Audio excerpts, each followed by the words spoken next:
The DLC came about from David's fascination with the light curtain as a beautiful light in itself. The one that's behind me is the 6-lamp pitching version. So David's original, the first set we used on Miss Saigon in New York, but then it went back onto Les Miserables, it went into Cats. The other lighting designers who influenced this, first of all, Andrew Bridge came to us and said, can we make one that's 6 lamps long? So this we call the 8-lamp.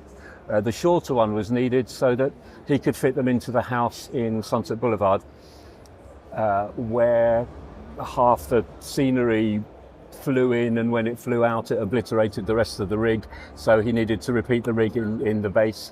And the struts within the base of that wouldn't allow the 8-lamp light curtain to sit in there, so the 6 was created.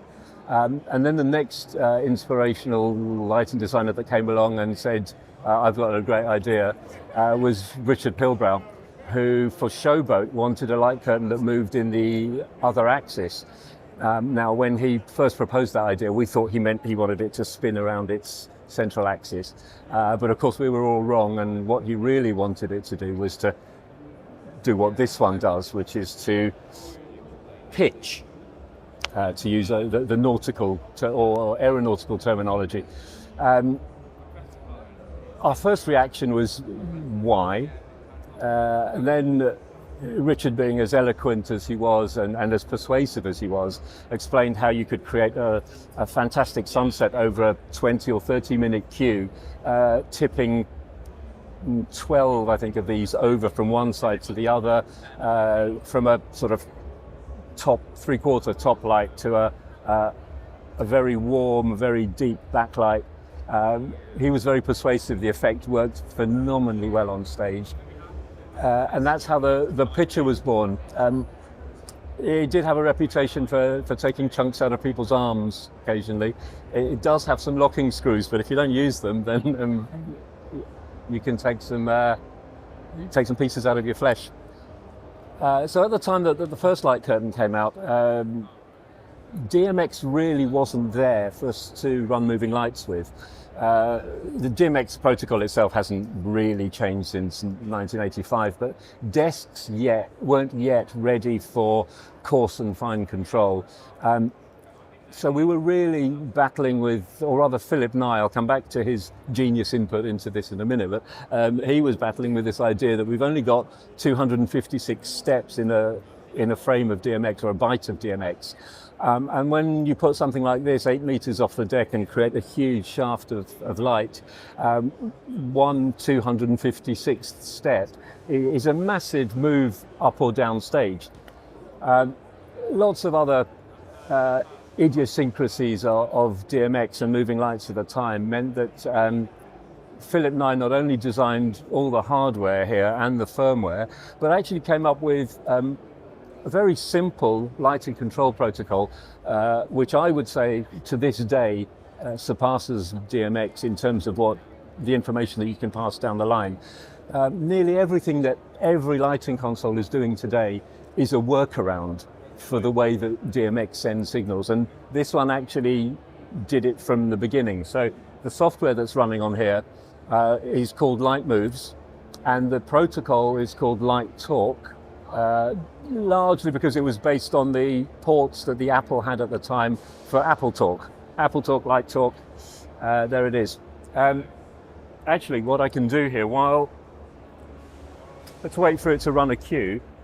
Right, so, caught it at exactly the wrong time.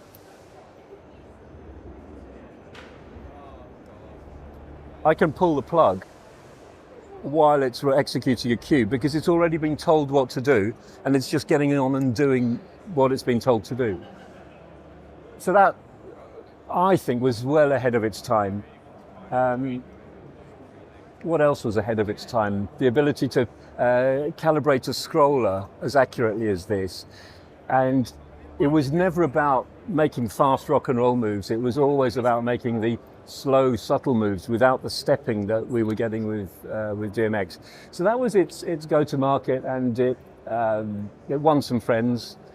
We manufactured, well, at my last involvement with them, we were already well over 1,000 units manufactured. I think we were into about 1,400 serial numbers, but the yoke that makes it pitch, we consider a separate unit, and the software does as well. As I said, these were produced for a showboat.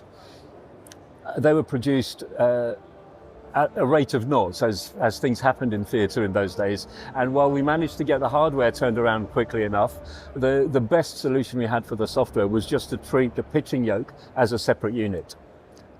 So we got a few more serial numbers. It made the programming a little more complicated, but not very much when you're talking about not a huge number of units and not a huge number of queues in the great scheme of things. Philip Knight, who was my senior colleague, I consider a mentor. He's a bloody genius. Came up with a lot of the engineering on here. A lot of it, I have to admit, I doubted at the time and said, that's too close to the edge, or that'll never work, or it'll never remain reliable. Yet, the unit behind me, Rob and I went down to White Light about 3 weeks ago to prep it for PLASA. It had a lot of dust on it. Hadn't been out of its flight case in 15 years. We think, looking at the scroll, that this one was last on Les Mis. So it would have been at the Palace. But we think about 15 years in the flight case. We took it out, we plugged it into a Mac, and it worked perfectly first time. Haven't even had to tension the scrolls on it. There's a clutch and spring scroll tensioning system in there, which we haven't touched at all. So of course it worked first time. We put it back in its box and said, well, what are we going to do for the rest of the day? So we went to lunch, and just 3 days ago we brought it down here. Could we get it to work? No, not a chance. So actually the Mac that it's working on now, we think the other Mac, the show Mac, might have developed a fault. This is actually the machine that was on my desk at DHA back in the day. It was never out on a show. This is the one that did emails and spreadsheets and databases and that kind of thing. But of course it had the Lightmove software on it. Again, once we'd found the fault and swapped to another Mac, off it went. And it's been running non-stop for 3 days now. I think it might be time to tighten the scroll.